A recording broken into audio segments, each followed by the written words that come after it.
L'objectif de notre conférence est de présenter les divers modèles de compréhension de la conscience proposés par les courants de la physique quantique et de démontrer la force philosophique et scientifique de l'œuvre d'André Louis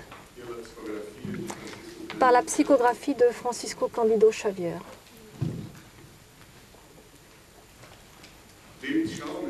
David Chalmers, ce philosophe australien, a présenté quelques défis pour que nous puissions comprendre la conscience. Il divise le problème de la conscience en deux points. L'easy problem, ou le problème facile ou simple, qui traite du fonctionnement, du traitement du cerveau, la transmission et lecture des signaux sensoriels et la capacité de reproduire du phénomène de la conscience. L'easy problem permet de comprendre le cerveau, mais n'explique pas le phénomène de la conscience. Et un problème difficile qui traite de l'explication des aspects qualitatifs et subjectifs de la conscience qui échappe à une analyse physique, matérialiste et réductionniste. Le hard problem est le grand problème et la grande question pour comprendre la conscience. Thomas Nagel, philosophe américain, dit que la conscience est une propriété non physique d'un phénomène physique. Elle ne peut se réduire au phénomène physique du fonctionnement cérébral. Antonio Damasio, un neuroscientifique portugais qui vit aux États-Unis, dans sa vision matérialiste de la conscience, comprend que la conscience est un épiphénomène du fonctionnement cérébral. Il dit que l'explication la plus pointue de la conscience requiert des solutions au niveau quantique.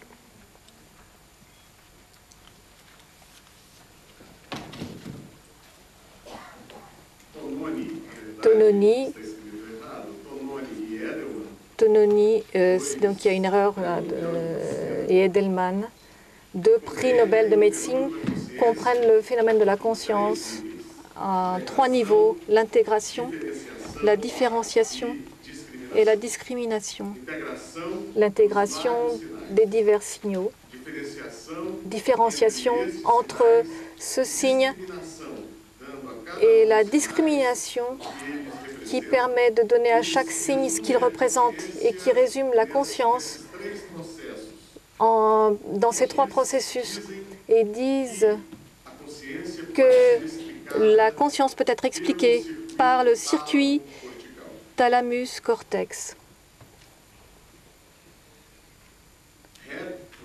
Hebb, un neuroscientifique canadien, dit que les neurones qui agissent ensemble sont connectés les uns aux autres. Un neurone A, par exemple, qui envoie son message au neurone B de manière répétée et renforcée, crée ce qu'il appelle un hyperneurone. Et l'hyperneurone est, selon beaucoup de neuroscientifiques, une unité de conscience. Mais il existe des questions très importantes auxquelles il n'y a pas de réponse selon la vision matérialiste. Qu'est-ce qui fait apparaître la conscience? Comment apparaît-elle dans une région spécifique du cerveau? Si la conscience est une création du cerveau, comment expliquer les phénomènes de conscience pendant la mort clinique ou immédiatement après la mort?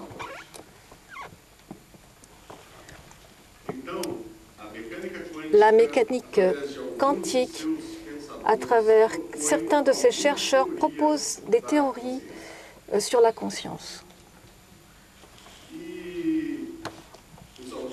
Les auteurs apporte des arguments qui montrent les limites de la vision de la conscience selon la vision matérialiste qui est basée uniquement sur la mécanique classique.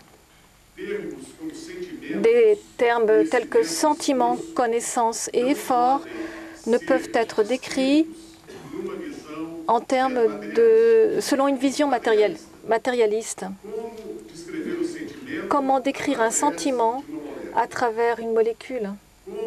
Comment décrire l'émotion unique que je sens quand je vois un beau coucher de soleil sur la Seine par la réduction à des phénomènes moléculaires à l'intérieur des neurones?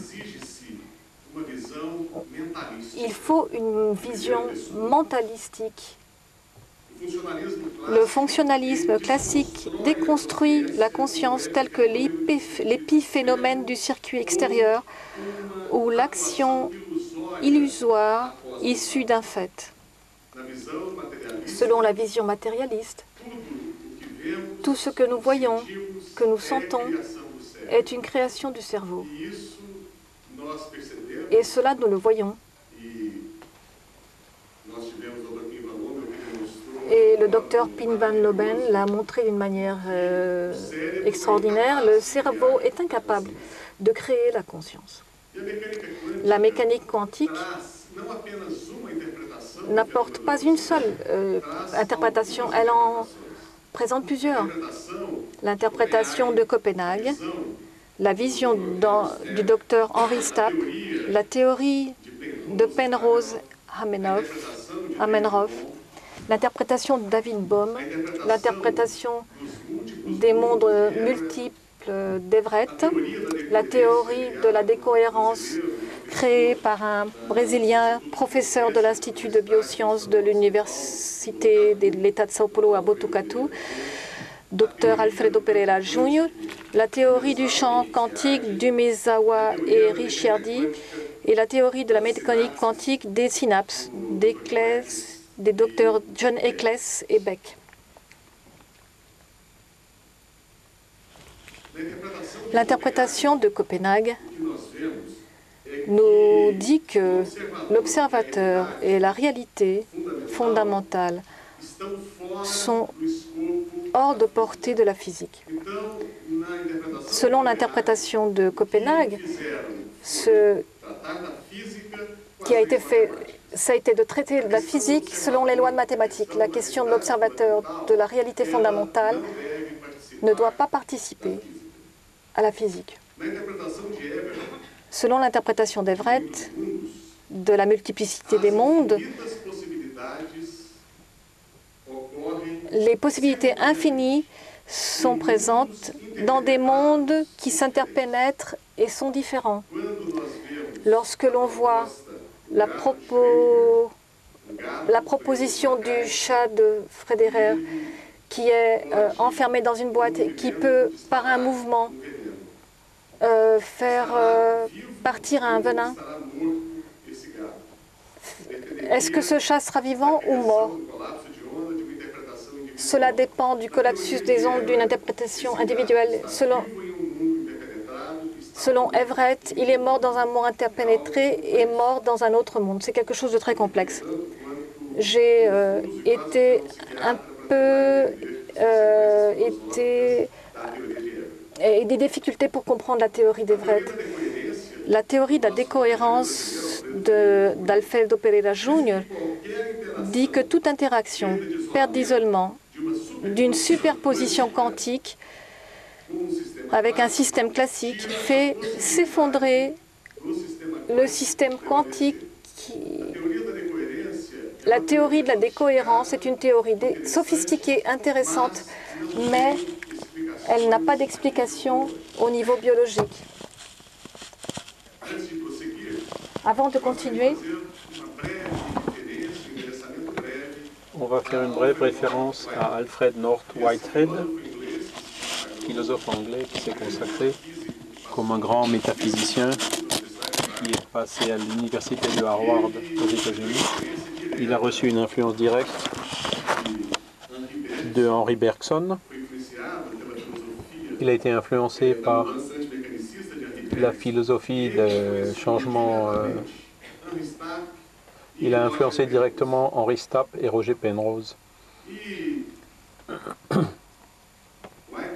Whitehead dit que l'univers est entièrement composé de devenirs. Chacun d'eux est un processus d'appropriation et d'intégration de l'infinité des éléments qu'il appelle la réalité, fournis par l'univers préexistant et par Dieu, la source permanente des nouvelles possibilités. Nous allons passer de Whitehead à la théorie d'Henri Stapp. Il a mis au point sa théorie de la conscience à partir de ce qu'il a appelé la dualité de l'interprétation de Copenhague. Il a développé la théorie de von Neumann et l'a apportée vers l'interprétation de la conscience. Von Neumann dit que nous vivons dans une réalité duale, qu'il faut une interprétation physique et une autre psychologique. L'interprétation de Henri Stapp,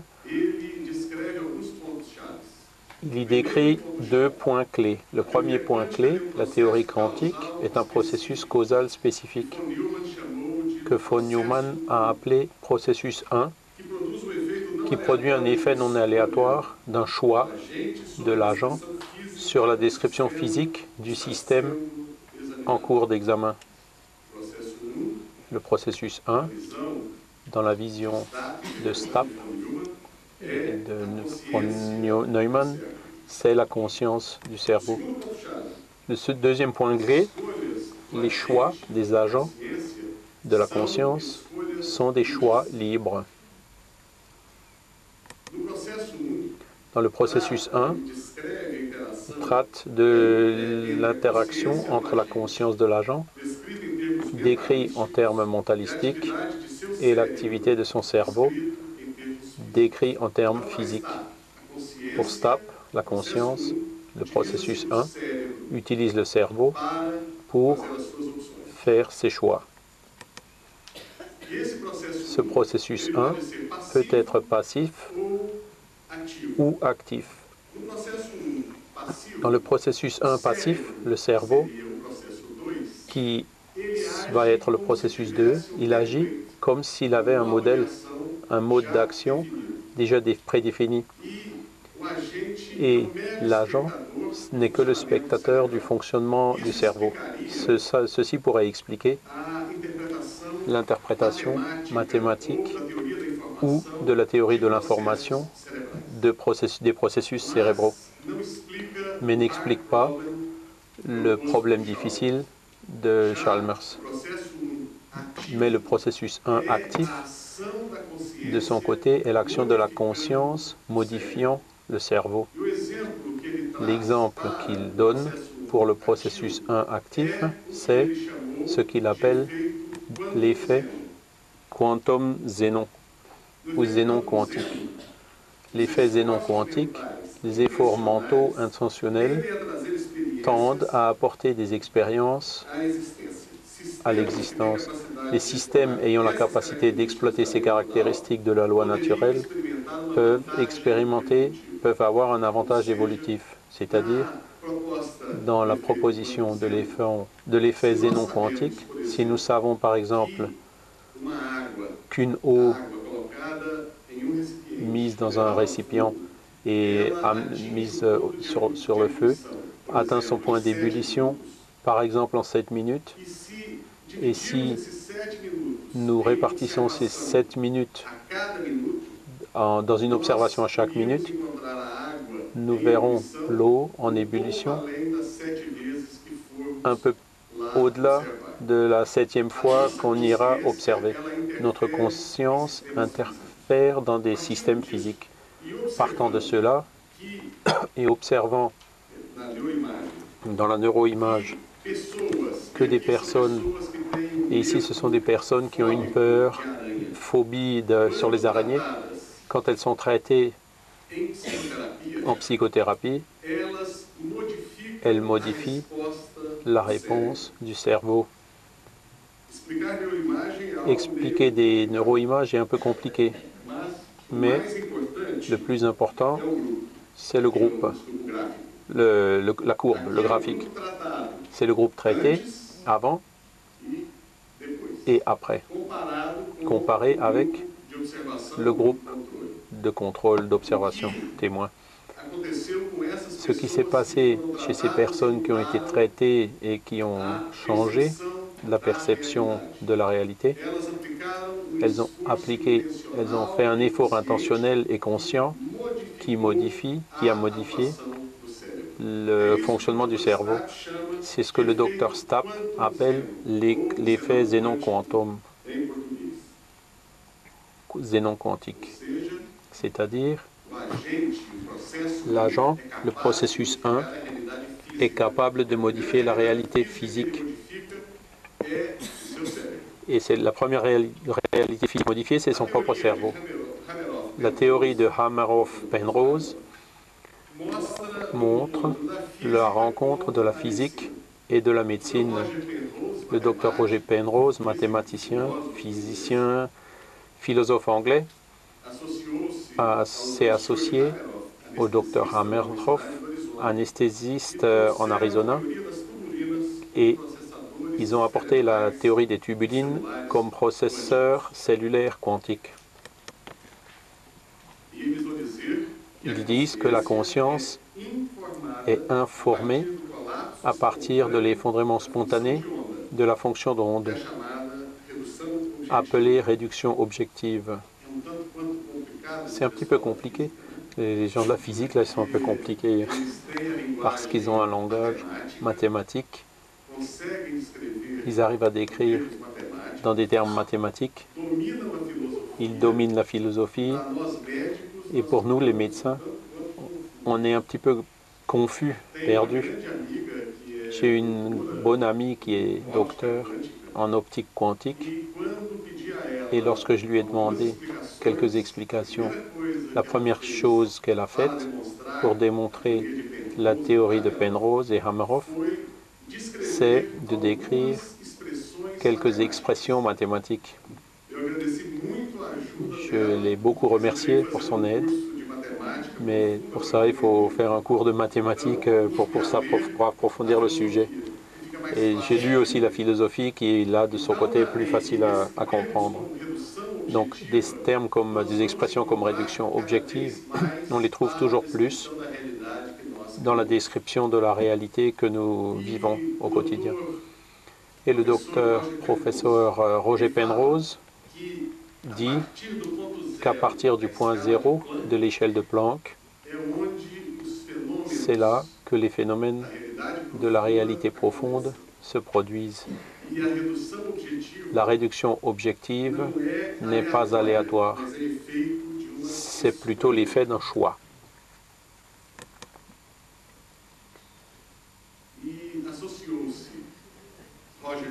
Roger Penrose s'est associé à Dr Hameroff et ils disent que les microtubules neuronaux dans le cytoplasme des cellules spéciales et sont disposés en parallèle. Et ce sont des processeurs quantiques où la réduction objective se produit de façon orchestrée. À partir de là, nous connaissons la réduction objective orchestrée ou ORC-OR. Faire une association entre les microtubules, tubulines, conscience et leurs aspects biologiques a été le travail merveilleux réalisé par la docteure Nancy Wolfe. Et elle nous dit que les tubulines, qui sont des protéines qui donnent des structures à la cellule et qui existent dans toutes les cellules du corps physique, elles forment le squelette de la cellule. La cellule a un format spécifique dans chaque organe et ce format, ce squelette, est l'œuvre des tubules.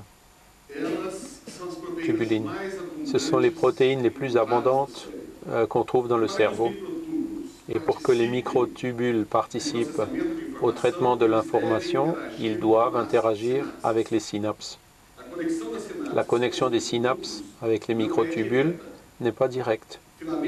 Des filaments d'actine, une autre protéine, lient les synapses aux microtubules dans la zone subsynaptique. Pour ceux qui n'ont pas de formation en sciences biologiques, pardonnez-moi, c'est quelques slides qui vont venir. Le cerveau, ce qui a été vu, c'est que le cerveau, il n'y a pas d'interconnexion directe. Nous pensions qu'il y avait des connexions directes avec des fils qui relient toutes les zones du cerveau. Et on sait que le cerveau et les zones cérébrales sont en compartiments. Ce sont des zones en compartiments qui n'ont pas nécessairement de lien direct entre ces différents compartiments. Mais le cerveau est un organe holistiquement unifié. Comment est-ce qu'on peut expliquer le phénomène de la conscience uniquement par le phénomène cérébral s'il n'y a pas d'interconnexion directe entre les zones, les compartiments cérébraux? La docteure Nancy Wolfe dit qu'il existe un entrelacement quantique entre les microtubules qui sont à la cause de l'unification de l'unité du cerveau. Elle présente le cerveau comme une unité. Et elle dit que cette interaction se produit en 5 niveaux. Le premier niveau comprend l'entrelacement quantique entre les tubulines du même microtubule. L'entrelacement de ce type, je vais raccourcir un peu par rapport au slide pour ne pas être trop fatigant pour vous. Donc, un entrelacement de ce type est possible dans le tissu cérébral, comme le prouvent des calculs récents. Donc, quand elle dit qu'il existe un entrelacement quantique au niveau des tubulines, ce n'est pas aujourd'hui juste une supposition. Ce sont des choses qui ont été mises en évidence par la physique et les mathématiques et aussi par la biologie, comme on va le voir devant, qui le prouvent. Le deuxième niveau d'interaction neuronale implique l'entrelacement entre les microtubules du même neurone. Les tubulines sont des unités. Donc, le premier niveau, c'est l'entrelacement entre les microtubes du même neurone. Et elle décrit les liens des microtubules par le biais d'une enzyme appelée polymérase, appelée MAP2. Ces MAP2,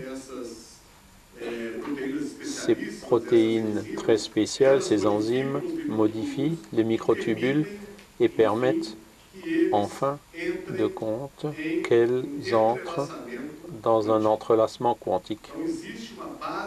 Il existe donc une base biologique qui provoque l'entrelacement quantique. Le troisième niveau d'interaction neuronale concerne l'entrelacement quantique entre les neurones dans les compartiments cérébraux. Donc, nous rentrons dans un niveau plus complexe. Le quatrième niveau d'interaction concerne l'entrelacement dans les zones corticales hautement intégrées. L'entrelacement peut se produire sur de grandes distances quand il existe un canal classique d'information et un entrelacement préexistant. Le tunneling, le tunnellement de l'entrelacement quantique, c'est-à-dire notre quatrième niveau d'interaction, les zones corticales sont intégrées, hautement intégrées. Et le cinquième niveau, finalement, concerne l'entrelacement entre des zones corticales ayant peu ou aucune connexion axonale. Un entrelacement dans tout le cerveau qui doit avoir lieu de la manière prévue par le théorème de Bell. Bell, un chercheur, un physicien irlandais, si je ne me trompe pas,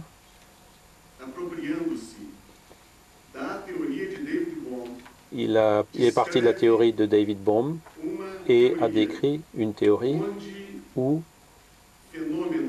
des phénomènes entrelacés se produisent de façon non locale.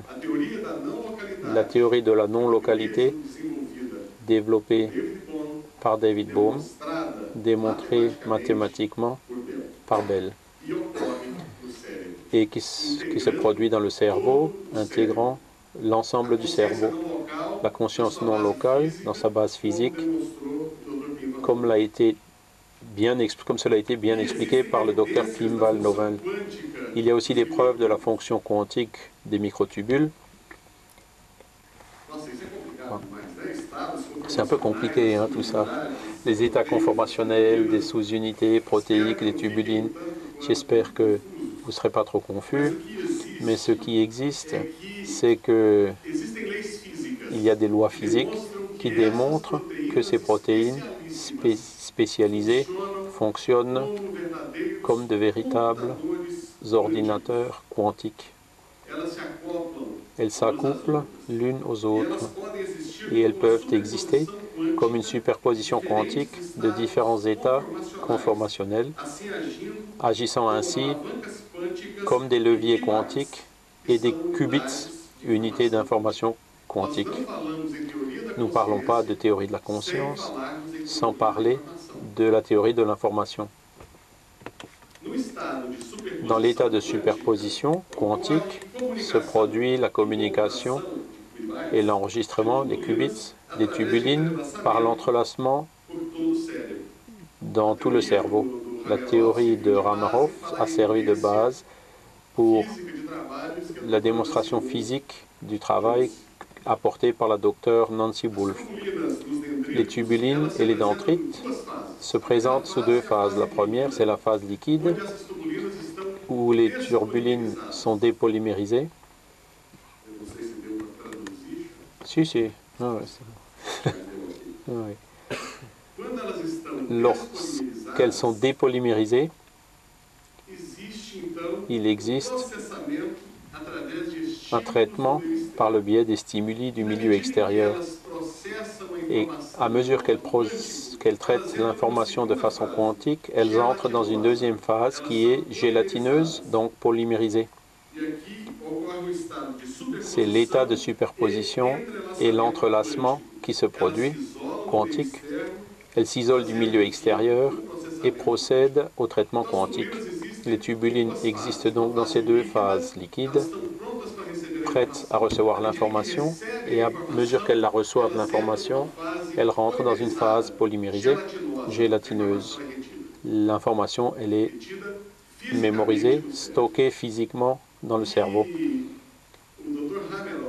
Et le docteur Hameroff explique de façon très intéressante ce qui se produit dans les rêves. Parce que nous nous rappelons de quelques rêves, l'information est retenue et les tubulines entrent dans cet état de polymérisation gélatineux. Et nous avons donc les mémoires quand nous nous réveillons. Comme nous avons nos mémoires à l'état de veille, les tubulines changent d'état et apportent une information qui n'est pas binaire, mais qui est quantique, qui peut être trinaire, oui, non, oui ou non, et aussi une information supplémentaire, non, oui et non, non. Ça paraît peu, mais si on met des milliards de ces unités, de ces petits processeurs de cette sorte, on a une gamme énorme de capacités de retenir l'information. Quand nous disons que nous n'utilisons que 10% de notre capacité cérébrale, c'est tout à fait possible. Et c'est même possible qu'on utilise encore moins que 10%. Les états quantiques des tubulines dans la phase gel sont isolés protégé de la décohérence ambiante par des mécanismes biologiques. C'est l'opposition de Hameroff et de Penrose à la proposition de Alfredo Pereira Jr. de São Paulo. Ce qu'ils ont démontré en laboratoire, c'est qu'une fois que les tubulines rentrent dans cette phase de polymérisation gélatineux, elles sont isolées du milieu ambiant. C'est comme si elles étaient encapsulées ou protégées. Chaque événement de réduction objective unit le processus pour la géométrie fondamentale de l'espace-temps. Une séquence de ces événements permet l'apparition du flux de ce qu'on appelle notre conscience. Je vais parler de David Bohm. Quand il a parlé à notre amie Célia Dantas, la docteure en physique quantique dont j'ai parlé tout à l'heure, quand elle parle de David Bohm, elle a mis la main à la tête, sur la tête et elle a dit « David Bohm, il est dépassé ». Ce médecin américain, ou physicien américain, qui a habité au Brésil et qui est parti en Israël, apporte un concept d'ordre implicite. L'idée de non-localisation vient de lui. Il dit qu'il existe un ordre implicite dans l'univers. Dans une entrevue qu'il a donnée dans un journal qui commémorait les 50 ans de la fondation à São Paulo, il dit qu'il existe deux niveaux d'ordre impliqués. L'un est le champ qui se dédouble constamment en quelque chose comme une particule qui elle-même se dédouble en un champ. L'autre niveau est d'un ordre super implicite qui organise l'ordre implicite. En principe, ceci peut continuer à des niveaux de plus en plus élevés d'ordre implicite. David Bohm dit encore, considérant le champ entier de l'univers, on aurait le superpotentiel quantique qui organise le champ en sous-totalité, pouvant être stable dans un certain sens, parce que les équations des champs seraient non locales et non linéaires.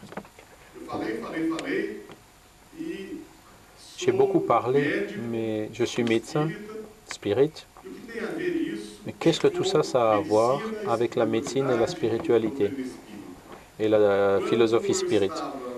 Quand j'étais en 5e année de médecine, j'étais en internat interne l'année suivante. Ma grand-mère maternelle m'a appelé et m'a dit « J'ai qu'une seule chose à te demander.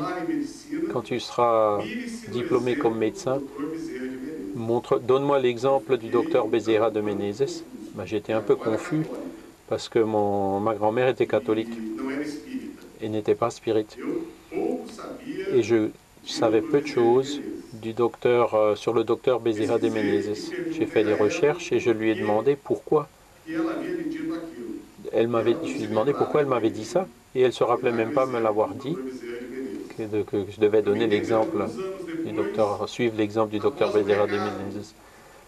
Et quelques années plus tard, j'ai reçu un message de cet esprit qui me poussait à continuer dans les études, qui m'ont amené jusqu'à l'étude d'André Louis. Et avant de m'amener à André Louis, ils m'ont amené à étudier Allan Kardec. Allan Kardec présente quelques concepts intéressants. La pensée est l'attribut caractéristique de l'être spirituel. C'est elle qui distingue l'esprit de la matière. Sans la pensée, l'esprit ne serait pas esprit. La volonté n'est pas un attribut spécial de l'esprit. C'est la pensée arrivée à un certain degré d'énergie. C'est la pensée devenue puissance motrice. Allan Kardec dit encore, la pensée agit sur les fluides ambiants comme le son agit sur l'air. Dire aux hommes de science d'aujourd'hui, quand on leur parle de fluide, c'est quelque chose qui est un peu confus. Comment la pensée peut-elle agir sur un fluide? Qu'est-ce que c'est que ce fluide? Il n'est pas nécessaire que la pensée soit formée par des mots. L'irradiation fluidique se produit quand même, qu'elles soient ou non exprimées par la parole. Des pensées attirent des pensées de la même nature et les fluides attirent des fluides similaires. Les esprits agissent sur les fluides spirituels à l'aide de la pensée et de la volonté. Et là, nous pouvons passer à André Louis, qui a apporté une actualisation du langage scientifique d'Allan Kardec et donc les orientations de ce que nous appelons une nouvelle science. André Louis et la mise à jour du langage scientifique du spiritisme. Il y a le concept du champ d'Einstein dans le livre Mécanisme de la médiumnité pour décrire ce que la physique à l'époque de Kardec appelait l'éther. Et c'est à partir de ce concept de champ où l'espace dominé par l'influence d'une masse, d'une particule de masse, c'est-à-dire ce que Kardec appelait fluide, André Louis apporte la notion de champ. Il dit que le champ est un milieu subtil sur lequel l'univers s'équilibre comme étant le fluide cosmique ou souffle divin, la force inabordable pour nous qui soutient la création. C'est ce qu'aujourd'hui nous pourrions faire un parallèle entre le champ qui détermine la formation de la matière ou la particule fondamentale. André Louis apporte aussi le concept de la matière mentale, toute cette richesse de modelage dans les lignes de la création s'érige sur la base de corpuscules sous l'effet des irradiations de l'esprit. Des corpuscules et des irradiations dont nous pouvons définir dans l'état actuel de nos connaissances et on ne peut en définir dans nos connaissances actuelles toute la multiplicité et la configuration. Il existe des analogies entre André Louis et les théories de la conscience selon certains auteurs de la physique moderne. Le concept d'ordre impliqué, le champ, en tant que principe ordonnateur de la matière, et selon David Bohm, il existe un ordre implicite dans tous les niveaux. André Louis, lui, l'a appelé le champ, et Kardec l'appelait le fluide cosmique universel. Il existe donc une co-création dans les plans supérieurs et inférieurs. Le corps mental est le responsable de la formation du corps physio-psychosomatique. André Louis disait que le corps physique physio-psychosomatique est le sanctuaire vivant dans lequel la conscience immortelle se manifeste incessamment, extrêmement poreuse et plastique.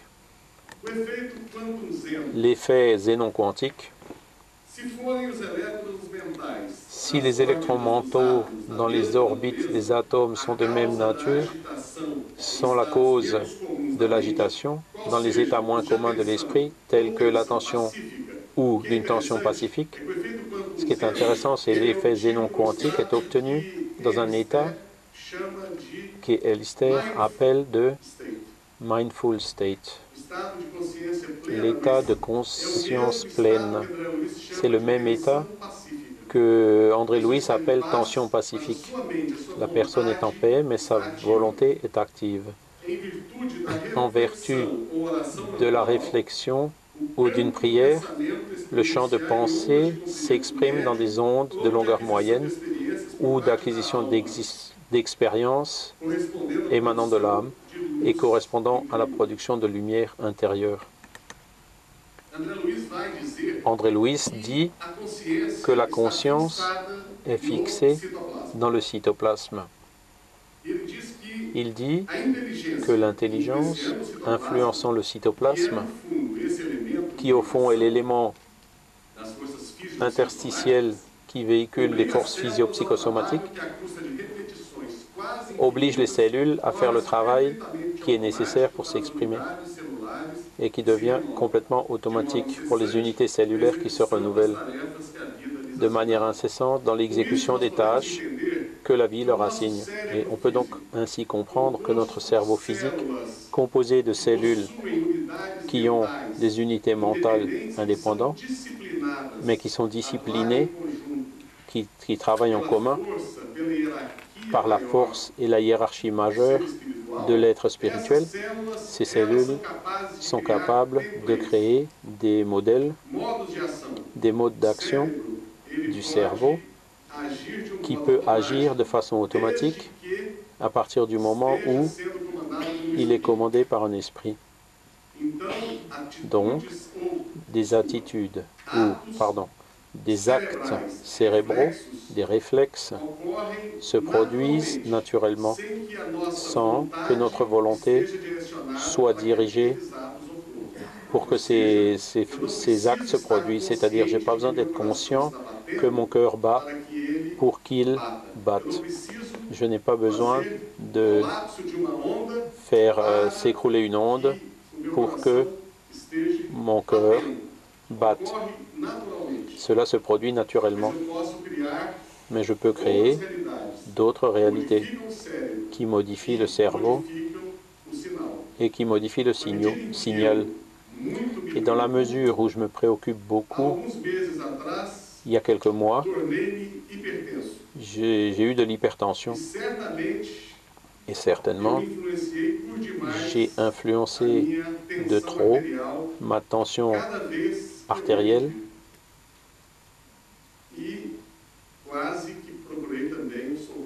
et j'étais au point de chercher du secours au niveau mental parce que soit je prenais des médicaments contre la tension ou des antidépressifs. Ça se produit souvent aujourd'hui dans le quotidien. Nous modifions des modèles naturels et physiologiques.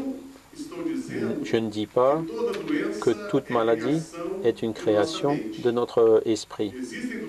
Il existe des maladies, nous sommes exposés au milieu ambiant qui est parfois hostile, mais nous avons une influence décisive sur le cours de nos maladies.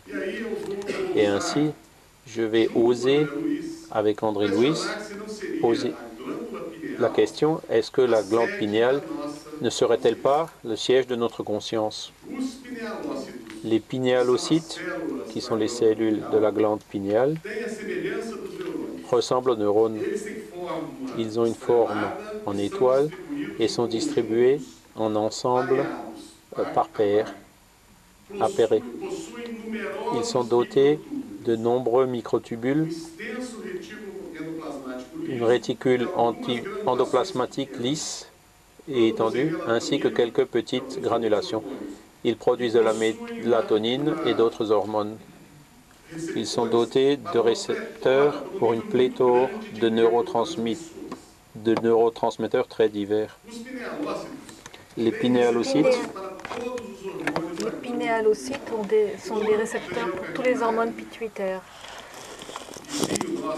Le docteur Cardinali, qui est argentin, dit que la glande pinéale est le modèle des processus intégratifs en neuroendocrinologie. La mélatonine interagit activement dans le métabolisme des tubulines. Cet article du docteur Cardinali date de 1975 et il a été surpris quand je lui ai envoyé un mail en lui demandant l'article original.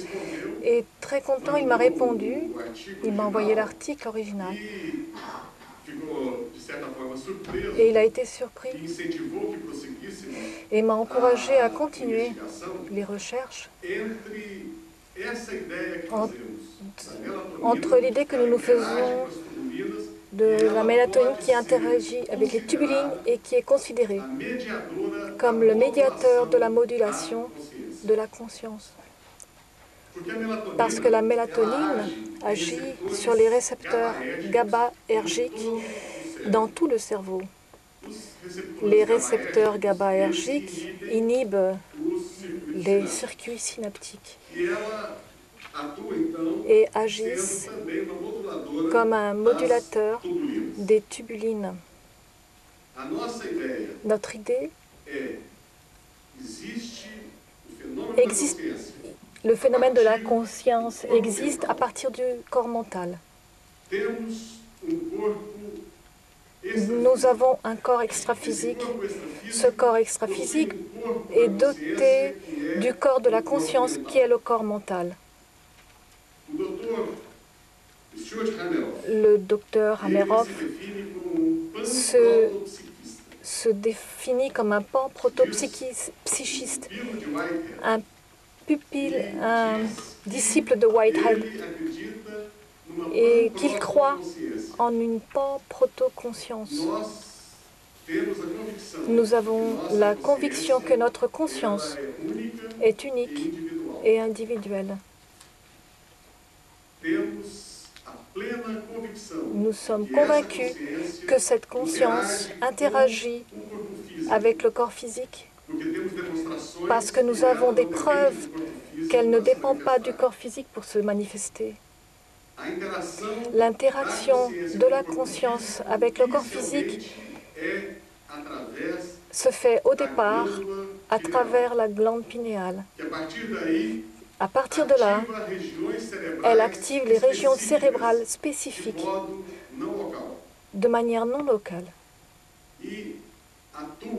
Et elle agit de manière décisive en reflétant sur le cerveau, en activant les lobes préfrontaux dans des situations comme celles que nous avons montrées sur l'image, la neuroimage, et les lobes préfrontaux, une fois activés, vont inhiber certains circuits cérébraux.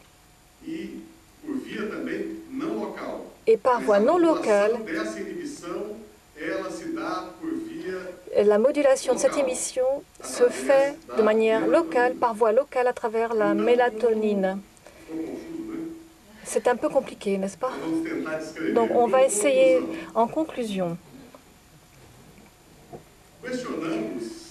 Nous trouvons qu'il est possible que la proposition de Roger Penrose est plausible. Il dit que la conscience existe au point zéro de l'échelle de Planck, où les idées existent, la forme et la beauté, dans ce point zéro de l'échelle de Planck, selon les descriptions de Roger Penrose. L'univers est granulaire, il n'est pas lisse. Mais nous savons que nous sommes des êtres immortels et que nous sommes des êtres qui avons une conscience unique, individualisée dans l'homme. Elle organise le corps mental et à partir de lui, le psychosoma et le corps somatique. Elle est liée directement au corps physique de deux manières.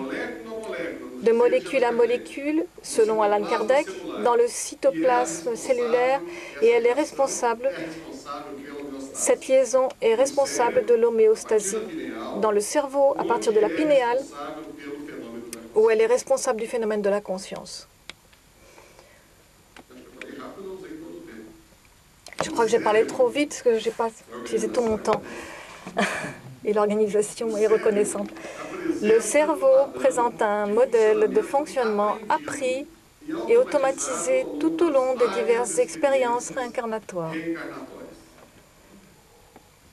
Le Heart Problem de David Chalmers présente juste pour interrompre un petit peu, David Chalmers est matérialiste, n'est pas du tout spiritualiste. Donc le Heart Problem présente une solution à partir du concept de la conscience formatrice du corps et indépendante de lui. La conscience agit à partir de la pinéale